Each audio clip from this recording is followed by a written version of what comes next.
الحمد لله رب العالمين والصلاة والسلام على سيد الأنبياء والمرسلين وعلى آله وأصحابه أجمعين أما بعد فأعوذ بالله من الشيطان الرجيم بسم الله الرحمن الرحيم۔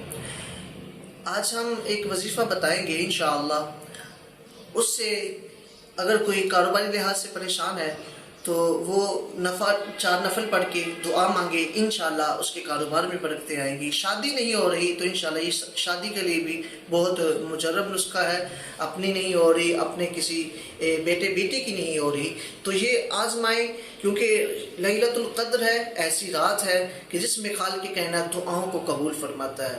اور روایت میں آتا ہے جو 4 رکعت نفل پڑھے اس انداز سے پڑھے کہ ہر رکعت میں سورہ فاتحہ شریف کے بعد یعنی الحمد شریف کے بعد انا انزلنا سورہ قدر 3 دفعہ پڑھے اور قل هو اللہ شریف 50 دفعہ پڑھے۔ ہر رکعت میں اس طرح عمل کرنا ہے۔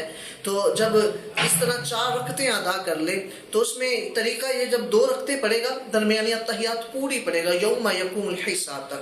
جب تیسری رکعت میں کھڑا ہوگا تو سبحانک اللہ سے تیسری رکعت شروع کرنی ہے، اور پھر وہی جس طرح پہلی رکعت ادا کی تھی کہ اس میں ہم نے سورہ فاتحہ یعنی الحمد شریف پڑھی تھی اور انا انزلنا یہ والی صورت پڑھی تھی 3 دفعہ، اور 50 دفعہ سورہ اخلاص یعنی قل هو اللہ شریف پڑھنی ہے۔ یہ ہر رکعت میں یہ عمل کرنا ہے۔ جب 4 رکعتیں پوری ہو جائیں تو اس کے بعد سجدے میں جانا ہے۔ سجدے میں جا کے یہ تسبیح پڑھنی سبحان اللہ والحمد للہ ولا الہ الا اللہ واللہ اکبر، سجدے میں یہ تسبیح پڑھنی ہے۔ اس کے بعد جو بھی دعا مانگیں گے انشاءاللہ وہ قبول ہوگی۔ فضائل شہور میں یہ بات موجود ہے کہ یہ 4 نفل پڑھیں اور اس کے بعد سجدے میں جائیں، اور پھر اس کے بعد جو بھی دعا مانگے سجدے میں جا کے کیا کہنا سبحان اللہ والحمد للہ ولا الہ الا اللہ واللہ اکبر۔ پھر جو بھی دعا مانگے گی انشاءاللہ وہ قبول ہوگی۔ وہ شادی کی دعا ہوگی یا کاروباری کی دعا ہوگی، کسی قسم کی دعا ہوگی انشاءاللہ، اس میں کوئی شرط نہیں رکھی کہ کس قسم کی دعا، وہ دنیا کی دعا ہوگی، وہ آخرت کی دعا ہوگی، وہ بخشش کی دعا ہوگی، وہ جیسی بھی دعا ہے خالق کائنات انشاءاللہ اس دعا کو قبول فرمائے گا۔ جن بچوں کی شادیاں نہیں ہو رہی وہ یہ وظیفہ جو آزمائیں، یہ مجرب وظیفہ ہے، آزمائیں انشاءاللہ ان کو کامیابی ملے گی۔ لیکن یہ شرط ہے کہ فرض ضرور ادا کرنے ہیں، یہ نہ ہو کہ عشاء کی نماز پڑھے نہ، صبح فجر کی نماز نہ پڑھے اور یہ نفل ادا کرتے رہیں، کیونکہ روایت میں یہ بھی آتا ہے کہ جس کے ذمہ فرائض ہوں اس کے نوافل قبول نہیں ہوتے۔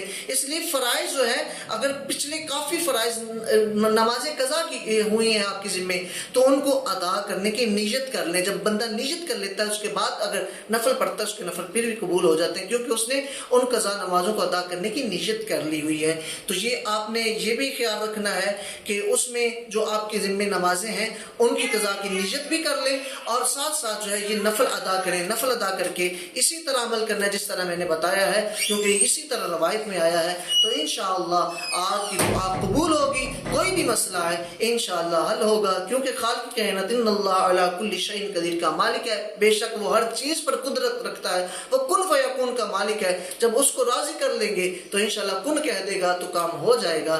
دعا ہے کہ خالق کائنات ہم سب کو عمل کی توفیق عطا فرمائے۔ وآخر دعوانا ان الحمدللہ۔